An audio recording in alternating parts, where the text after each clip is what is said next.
Hey guys, today it is time for another Top 5 Wednesday. Today's topic is the top 5 books that Booktube made you read, and I was thinking about the way that you could do this topic because I think there is one way where you see all the books that Booktube made you read and then choose the best books out of these books. What I've done instead is, well, I ranked the books in the way that I feel like number 1 is the book that I felt almost pressured into reading, where I felt like I couldn't be on Booktube anymore if I do not read this book. So I hope you get what I'm saying. You'll probably see when I'm saying certain things about the book. Number 5 is Me and Earl and the Dying Girl by Jessie Andrews, just because I feel like I never would have found out about this book if it wasn't for Booktube. I saw this quite a lot on, I think, Raylene from Pet Food and Prongs channel, and also Jessie talked about it a lot. If they hadn't made me aware of the beautiful cover, then I probably never would have read it. Number 4 on the list is The Ocean at the End of the Lane by Neil Gaiman, and this book is on the list because even though I feel like this might be a, in general, popular book that I would hear about even if there wasn't Booktube or I wasn't involved in Booktube, I feel like I never would have picked this up. Never. This is just not what I read at all. But I was so intrigued by what the people said about this book, and seeing the cover again and again and again, and everyone was talking about it, and I felt like, let's go dive into something new. Number 3 is just a book where I'm so thankful that Booktube introduced me to this one.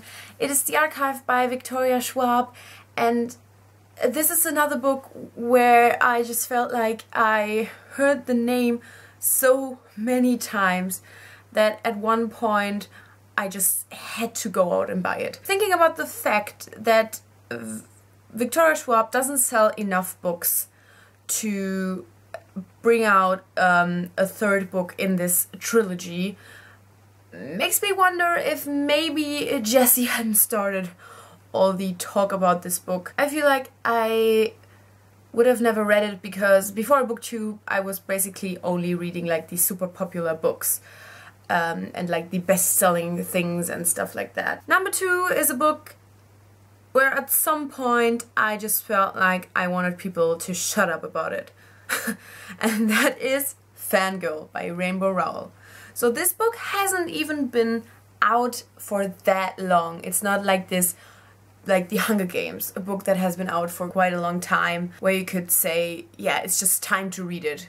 But it's, when was it published? I don't even know, last year.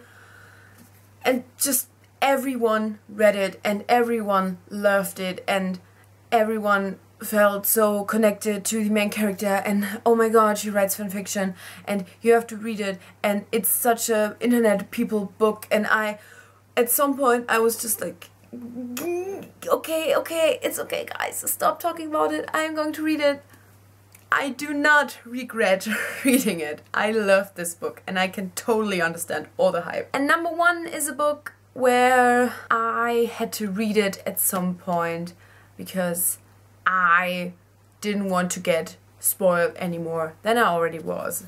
And that is Clockwork Angel and the whole Infernal Devices trilogy by Cassandra Clare. So many people talk about these books basically like they talk about Harry Potter, and I do that too. I shout out who died in all of my videos because I just assume everyone has read these books, and that has happened to me quite a few times when it came to the Infernal Devices, where I was close or probably already like in the spoiler section because there was a Q&A or something else where people talked about the relationships and who dies or stuff like that. In the end, I wasn't really spoiled, but I was so scared of finding out more about it that I really didn't want to know about this trilogy that I finally decided to just pick it up. These were the top 5 books that Booktube made me read. I would love to know, I say that every week, but I would really love to know What is your #1 book that Booktube made you read? Is it maybe also one where you feel like you got spoiled and then just decided to read it?